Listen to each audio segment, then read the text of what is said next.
Love is Blind, Season 7, The Reunion. I feel gaslit. Do you? Let me know, because I'm confused as to what the heck is happening. Before we get into this, I kind of want to ask some questions that I was thinking throughout this reunion. So I want to kind of know. You can answer this now. You can answer this as I kind of get into more of the video. You can answer this at the very end. Just let me know. I'm so curious as to what everybody else is thinking and saying about this. I immediately went into TikTok right after the reunion ended to see, like, what the heck is the vibe? Like, what are we all thinking? And yeah, so I have some questions. Did anyone from this season change your mind solely based off the reunion? Like, did you have an idea of somebody through this whole entire time and then you listened to them in the reunion and you were like, because I did, and I'll get more into that later. Do you think that Tyler and Ashley are going to last? Because she seems like that's her man. But I don't know. How are we feeling about Steven's kind of plea about him saying no one wants to believe me anyways? How are we feeling about that? Because I let me get into it later. And then also, who is the most redeemable villain in your eyes? Like, who is somebody that we have villainized throughout this, but we kind of feel like, you know what? I wish them growth. Does that exist? Okay. So, honestly, I'll get into my thoughts later. Okay, my name is Seneca. Welcome to my casual YouTube channel. This is where I talk anything casual or monumental in relation to life and life's events. I cover Love is Blind. I cover The Ultimatum. I like to just intake shows and give my casual thoughts. I will be talking about everything that stood out to me, which is what's in my notes. I talk about what stood out to me specifically. I didn't write down everything, just because we all watched the same show. I kind of want to go into what interested me the most. So if I miss something, bring it up in the comments. Okay.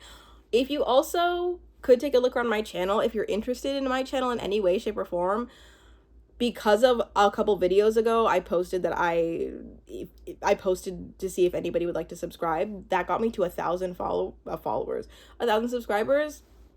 Oh my God. Thank you so much. But I do more than just the Love is Blind recaps, and I, of course, will be doing more than Love is Blind recaps. So if you're interested, let me know. I need to stop talking about this because I need to just get into the reunion for real.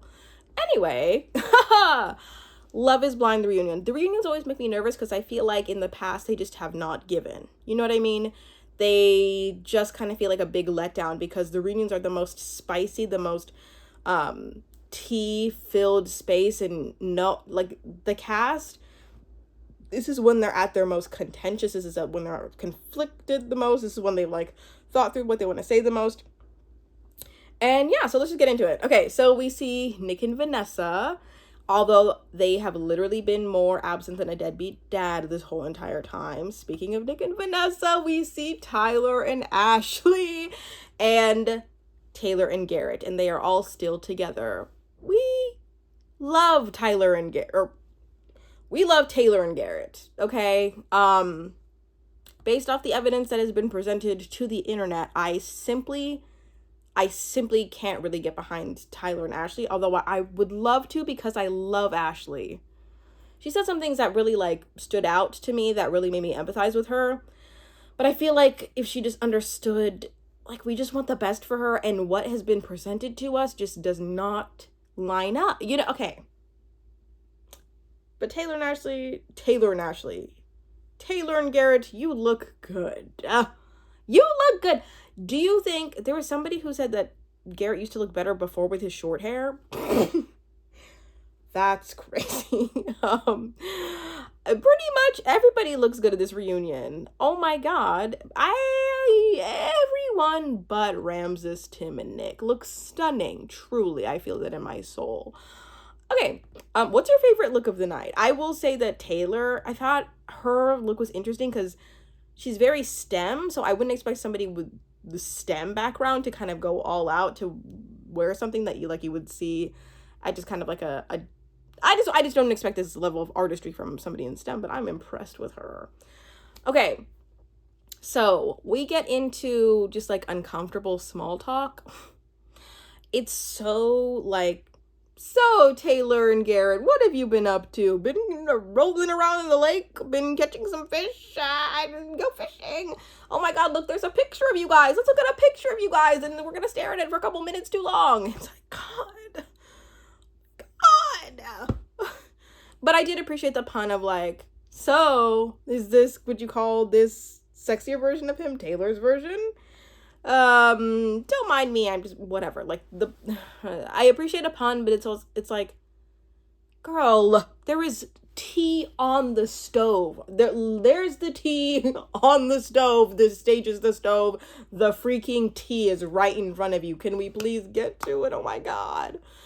Because it's like, girl, like, everyone feels how uncomfortable this is. Anyway, so we jump from Taylor and Garrett into what we all want to know first, which I love that they put that first so we wouldn't have to wait for it. The Tyler sperm saga. Vanessa says, we know you've been in a bubble, and it must have been nice, you know, before the whole entire world found out that your man was a deadbeat. So tell us a little bit about that. She didn't say that. She just said, so there's been a lot of online chatter about you and your sperm donor situation, because it seems as though you have left out some information. She didn't say that, but it was close. And she's like, so how's that going? And so then Tyler, we've all like I've been holding my breath to hear this one. If you don't know, I'm going to try to give the briefest rundown. I really struggled to define how to describe this because it's a kind of complicated situation. Tyler donated sperm to his friend and his friend's wife. His friend and his friend and the wife break up. And then Tyler and the mother of the sperm donated child, I don't know how to say that, okay? I don't know. He gets involved and naturally conceives twins with the mother of his like sperm donated child. I'm sorry. So basically he's a lot more entangled into this thing. He's not just simply a sperm donor. If you are just watching the show and you don't know what's going on the internet, because he got entangled and literally made a child with the mother of his kids. Like the sperm donated child, that one might not, like, he might not have to assume responsibility, but the fact that he messed around and like made twins is something that's like, woo! So you're not just a sperm donor, you like actually have these like legitimate kids with other people. That's the whole saga. So I was hoping to get some like direct answers as to what the heck is going on. Why the heck, and then the mother of his kids, the grandmother of his kids, basically went online on social media being like, we haven't seen him in a year, which that makes sense as to why she's upset about it, because like those are his, like, the twins are like his kids. So Tyler says, you know, those kids, that family did not sign up for this. What family? But it's also like, why can't we get into the nitty-gritty in a way that doesn't bring, you know?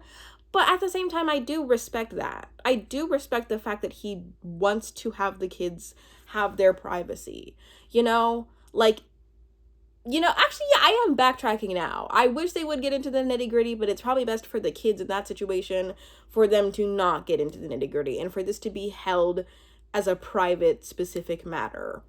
The thing is that when your children's mother is coming on and we have been exposed to this drama,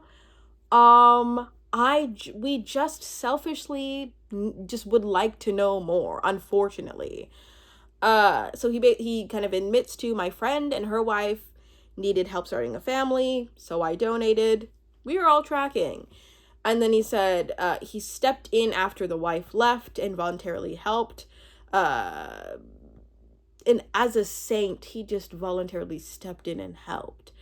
But then it's like, okay, but then what happens with the fact that you like conceived a child? And then he says, kind of, I feel like he's admitting to is then things got, I played a part that became shaky with a friend. That to me is like the admittance of things got shaky, as in we messed around and found out and had a child together. And then he says, this is our business. We don't owe the internet anything. And you don't, Tyler, you actually don't. I do think that there's a lot of validity in that statement. It just is so hard because now this reveals a part of your character that feels really deceitful and really kind of crazy. I watched the mother of his children come on Instagram. Also, it's Bri, it's not Brie, even though it's spelled Bri. That's annoying. It's Bri.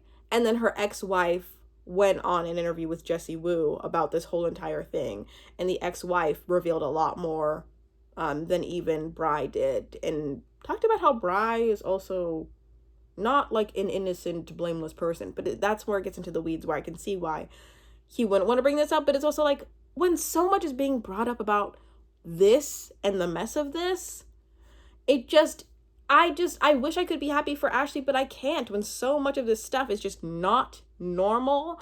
And I understand Ashley's position, which I'll get into in a second. Okay.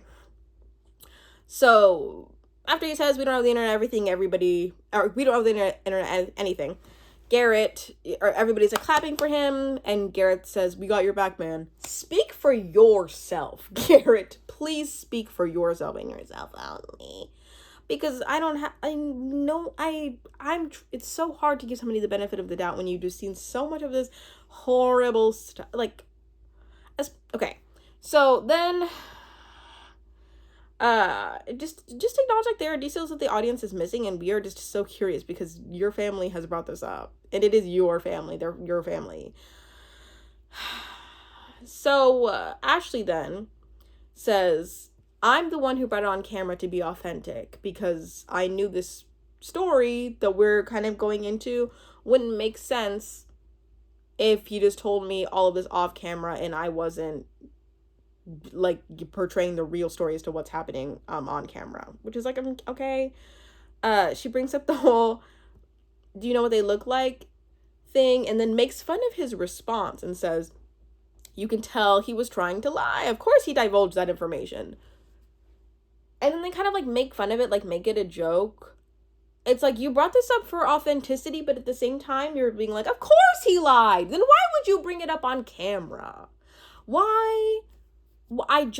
I'm so genuinely, like, I feel gaslit a little bit.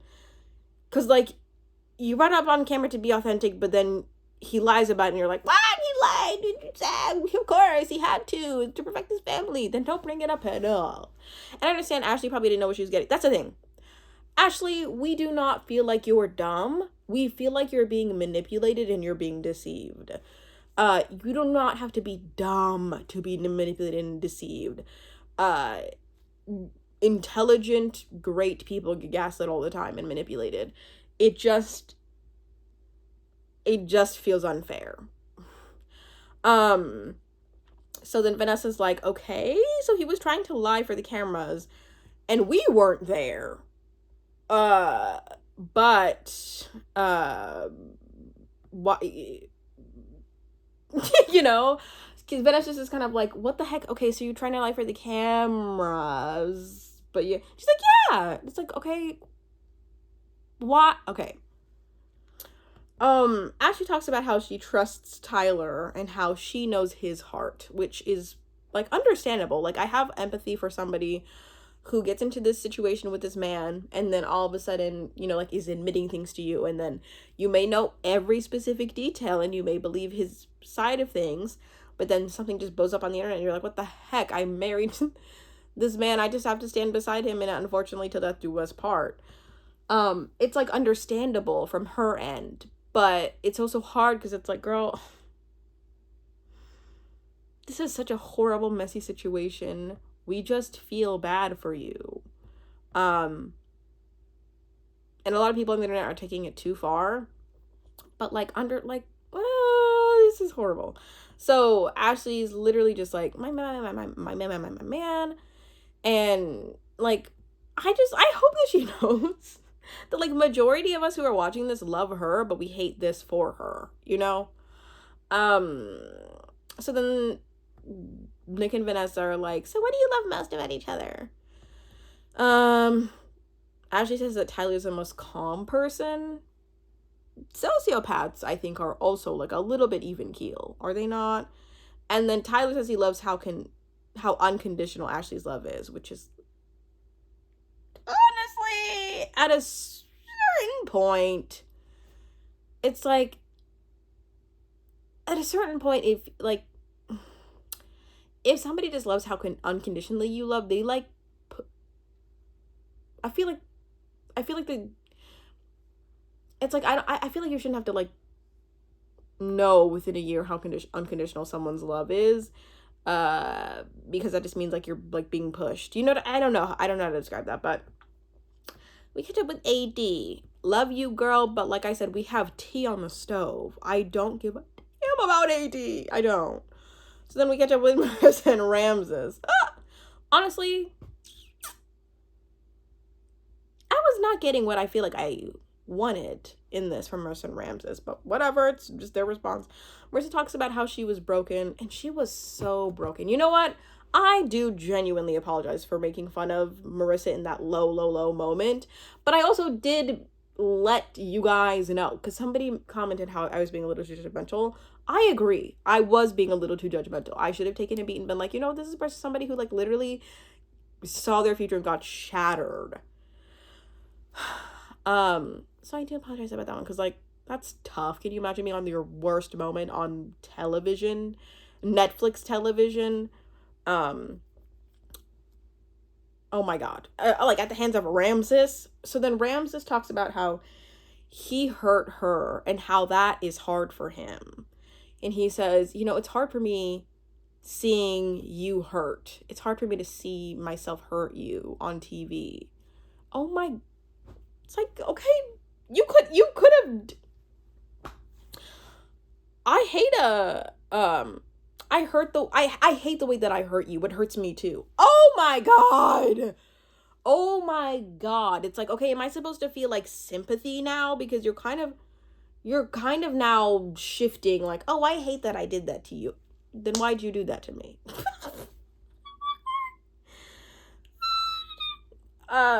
It just like everything about Ramses to me and his communication just does not feel like an authentic conversation.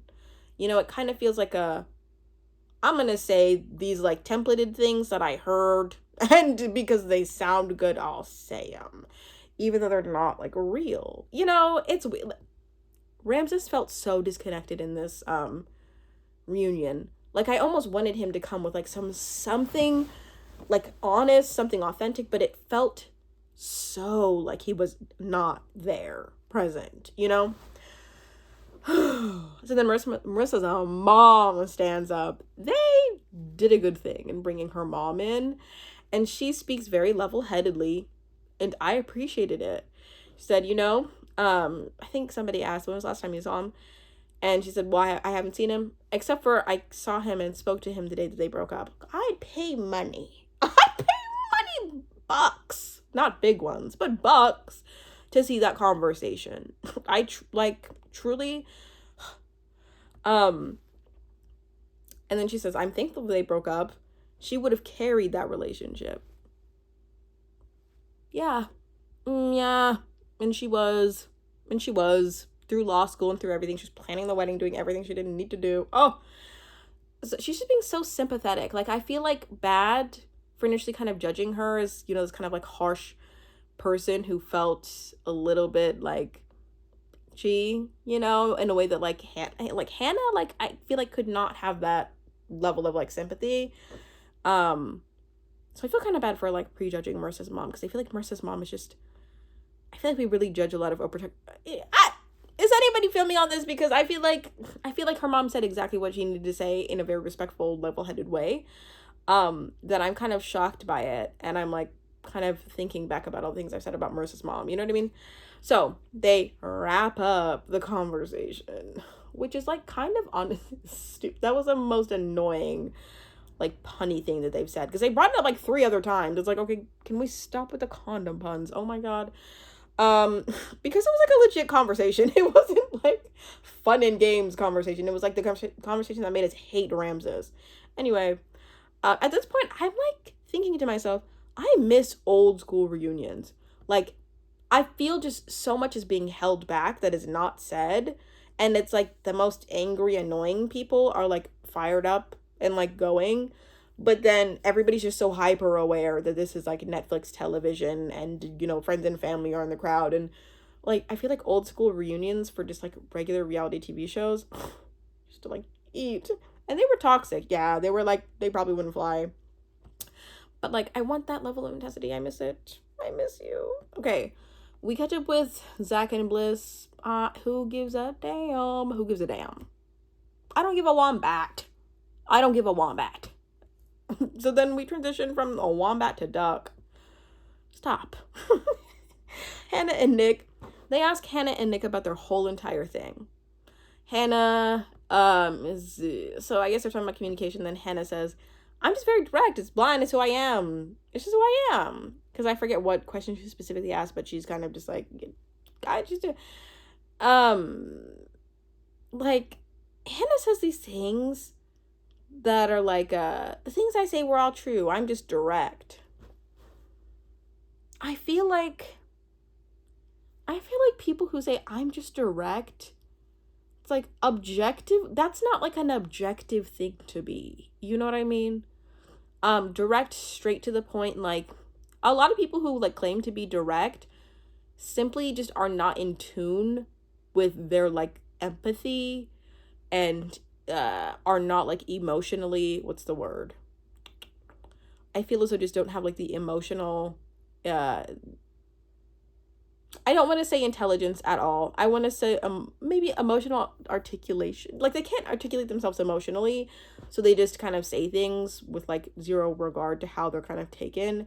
And then instead of working on it and, you know, just kind of being more empathetic to the person that they're speaking to, they simply just use the cop out of it. This is who I am. I feel like it's a cop out. I do.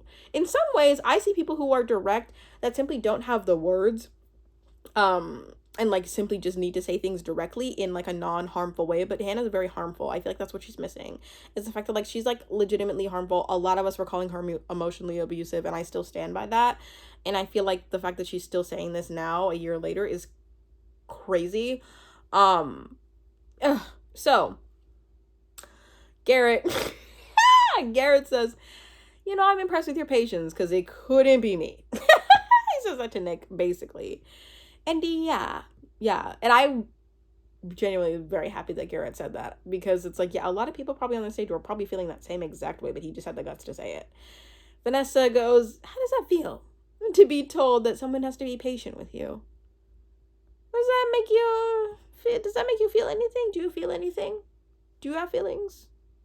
How does that feel for you? She says, I'm just direct. It's inherently who I am. I'm a bitch, and I get it, I know. It's just right. It's like, girl. Like, that's such a light way to reduce everything that we just saw. But then at the last minute, so somebody reacts to that, AD in the crowd. So then I think it was either Nick or Vanessa is like, AD, so what are we thinking about that? AD's like, I mean, she said what she said and she stands by it. By the way, you look beautiful.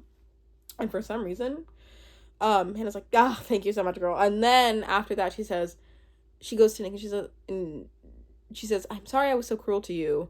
And Nick's like, it's fine. And it's like, okay, so then are we direct or are we cruel? Interesting how now we're using the word cruel. Where did that come from? Because cruelness is not directness. That's okay. And it felt like she like meant it in that moment. It really did feel like it meant it. Like that felt like the most genuine, the most open she was being. And I kind of wanted them to like push on that. But at the same time, this is not therapy. Like, they probably pulled a little too much out of her. But I mean, it's also like, I feel like her dancing around the like, oh, I'm just direct.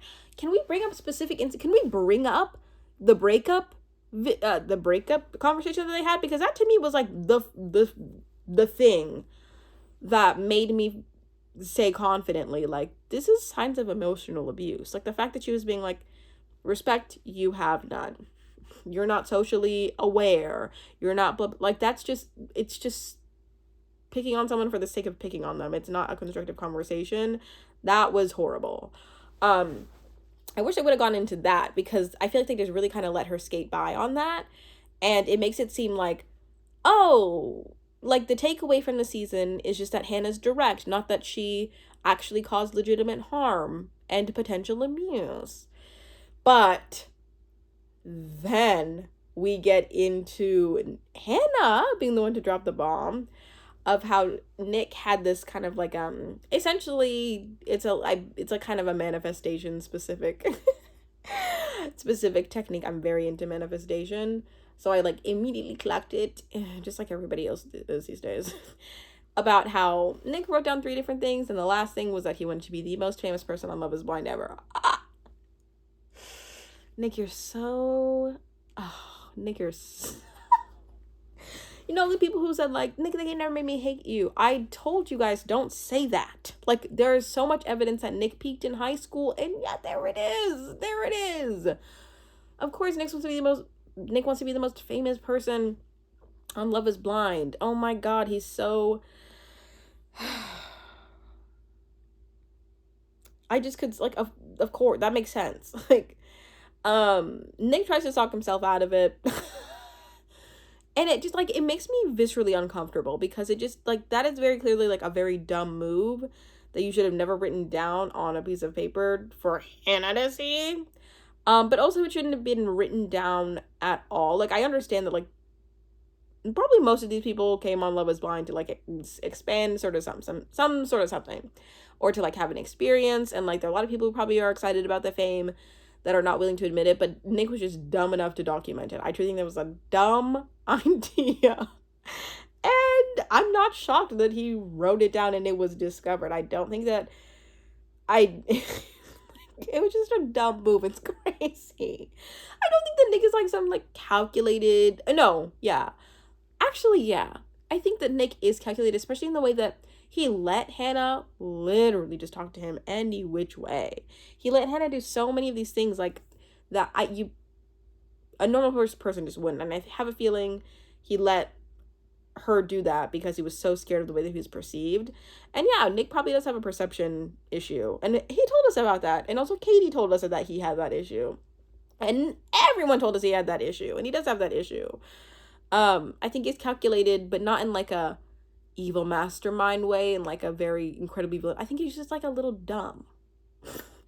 He's like, I don't know. I don't know how to describe it. So then we get a tussle from Hannah, Nick, and Marissa, which is like genuinely very interesting, because some people are saying that they lost respect for Marissa, and I like do understand that part, because it is kind of her teaming up on the bully's end, somebody who has self-admitted to being cruel.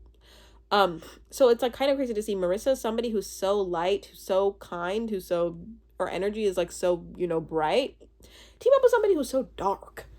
I didn't lose respect for Marissa, but I just would not expect that out of her. And it's like kind of shocking, but at the same time, doesn't it make sense, because her mom kind of has a personality similar to Hannah, so she's probably comforted by that personality. But it just like, it kind of grossed me out a little, because it's like, ew. You're kind of trying to make excuses. Like, I feel like everyone was really, and probably rightfully, teaming up against Nick. Oh, no. Whoa. I forgot to bring up the fact that everyone was talking about the fact that Nick essentially admitted that he wasn't attracted to Hannah, calling her a grenade.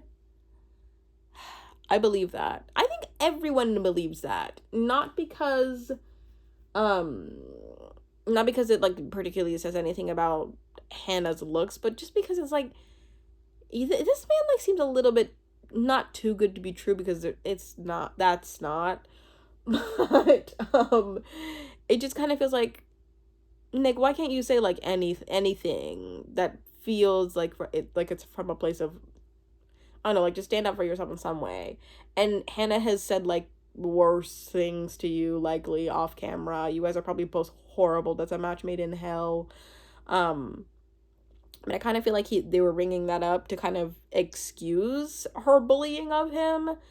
But I do appreciate that it was brought up at all, because everyone was literally like, Nick, you literally said that. Stop hiding. You literally said that, dude. Are you kidding?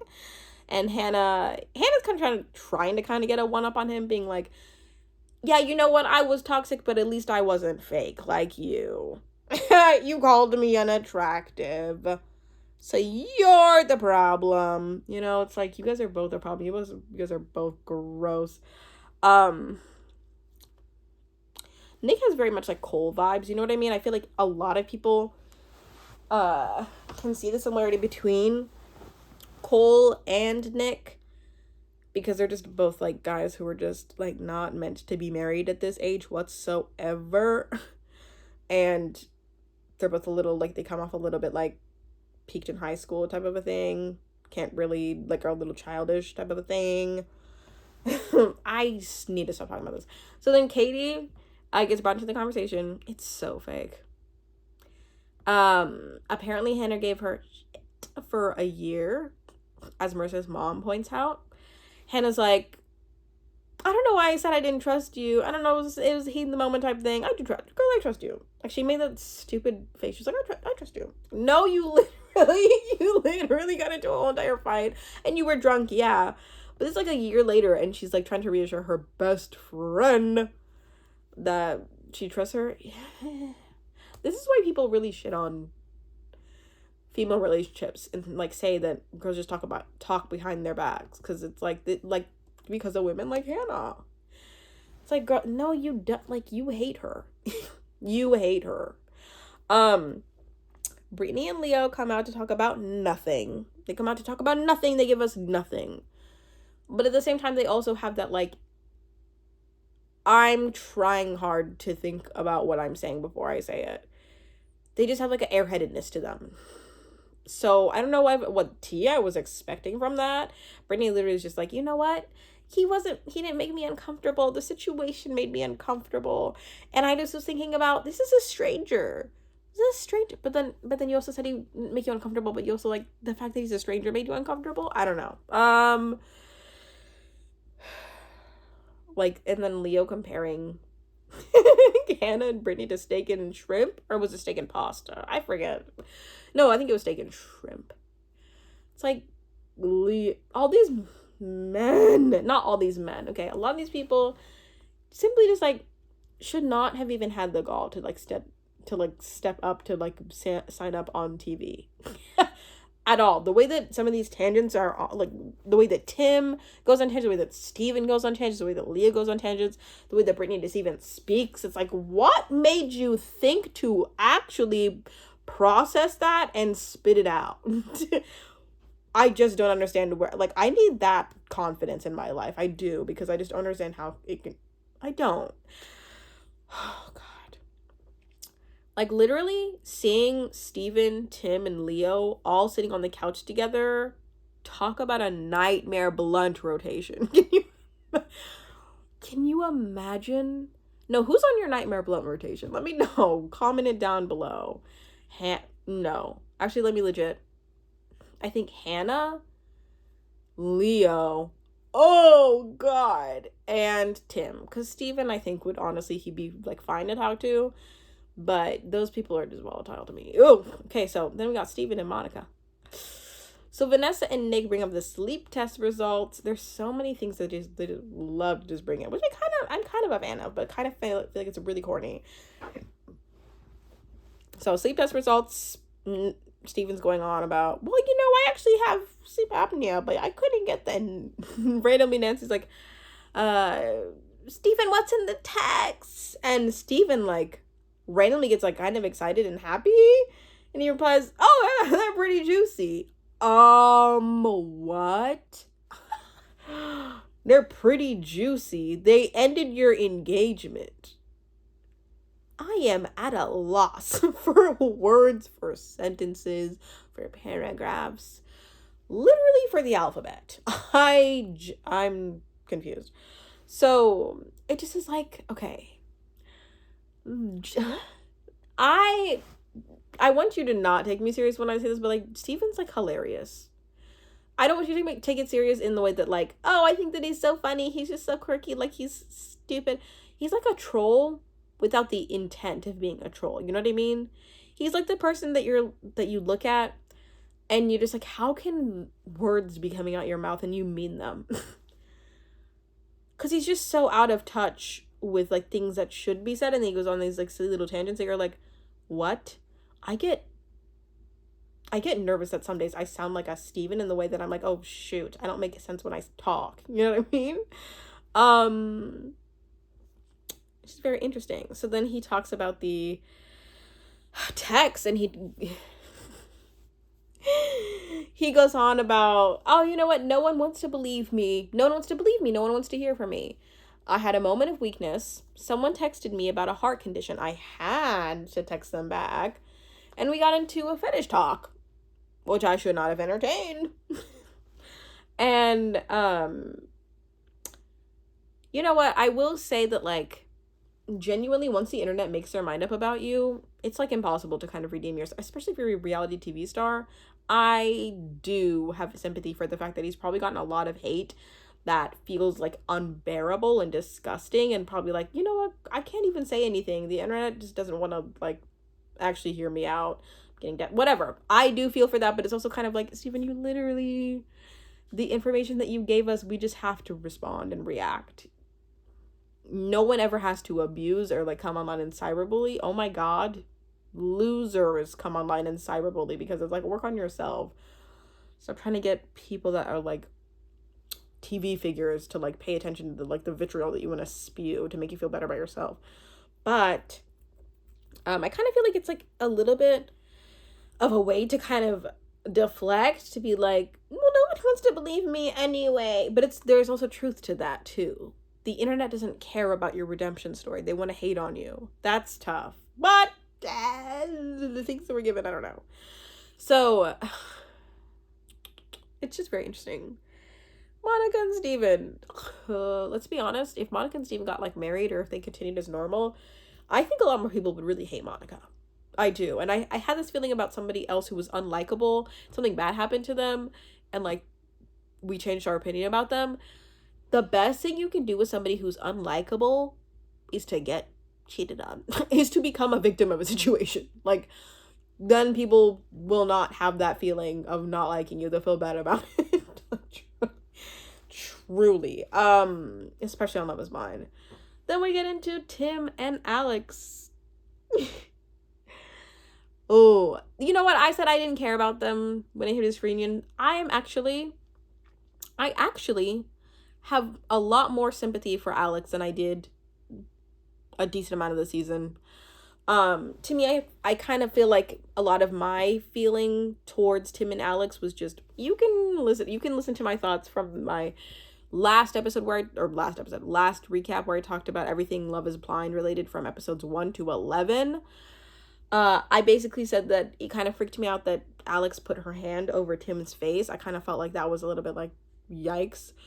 But knowing Alex's side of the story and what she was describing really, really kind of set the scene for having a lot more sympathy for her. Because I feel like Tim explicitly showed his ass. You know what I mean? Maybe if I whisper, YouTube won't hear me. He showed his ass. He did. So Tim starts lying, saying, you know what, there's no animosity between us. You said you never wanted to see her again.